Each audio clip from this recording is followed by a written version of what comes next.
Hey everybody, Frugal Farmer here. This is a cart. I couldn't really find a good picture of what I wanted, but they used to make this cart, 45 years ago, I guess. And it had a little string on it, and you pulled little kids, and they could steer the front of it. It was yellow, made out of plastic, had blue wheels, and the handle that you steered with was blue as well. And I tried for the life of me to find one of those, and I couldn't. But you get the general idea.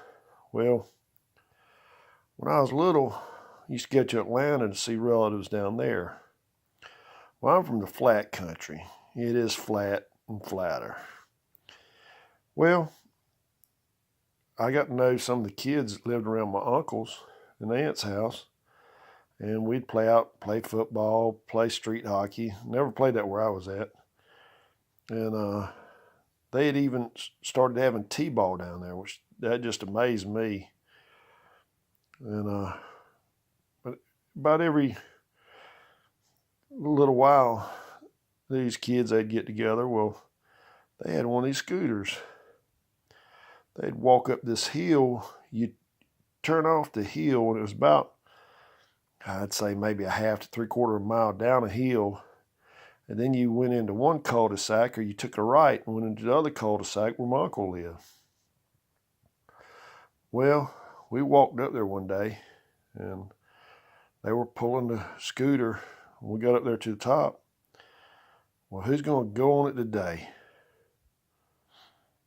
And I just figured it was a treat to be able to go down that hill on that thing. And there was a pretty little girl up there. I kind of liked her, and I figured, well, if I did a good job on it, maybe it'd impress her. Well, I said, well, I'll go. I jumped on it and it pushed myself off. Well, there was one little problem with the thing.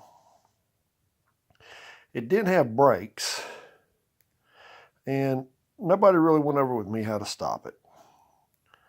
So the youngins are screaming in the background, running down the road after me, and I'm experiencing G-force going down there, laying on my belly, not thinking about what's going to happen when I reach the bottom. Well, I'm avoided one car. One dog chased me for a little bit and give up. Well, I knew if I went straight down, it was going to be ugly because it was nothing but trees down there. And I need to take a right. So I finally got some thought in my head after not thinking and jumping on this crazy thing. I went over to the far left of the road and angled over to the right. Well, the only bad problem about that, them plastic wheels weren't gripping, so I was sliding a lot. Well, I was finally making a turn, and I hit my elbow, chewed it up. My feet, I was real long and lanky. My feet were getting banged up. I was barefooted. Made the turn.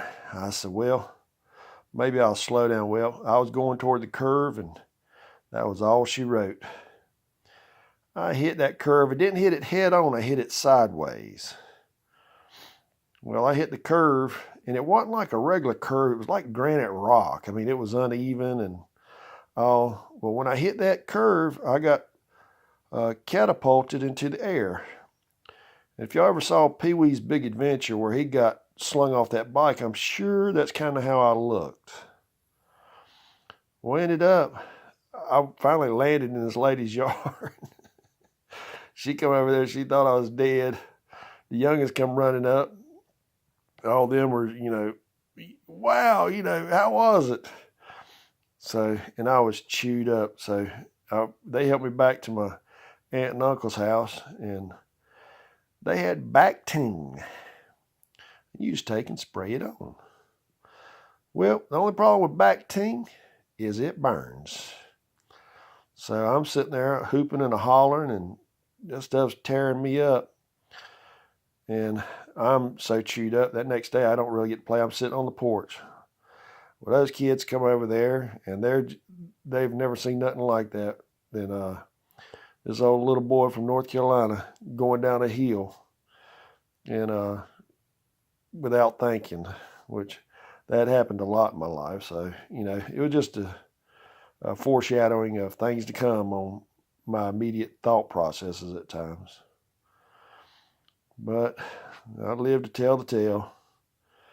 Thanks for stopping by. Come back again when you will. Share, comment, like, hit that subscribe button. God bless.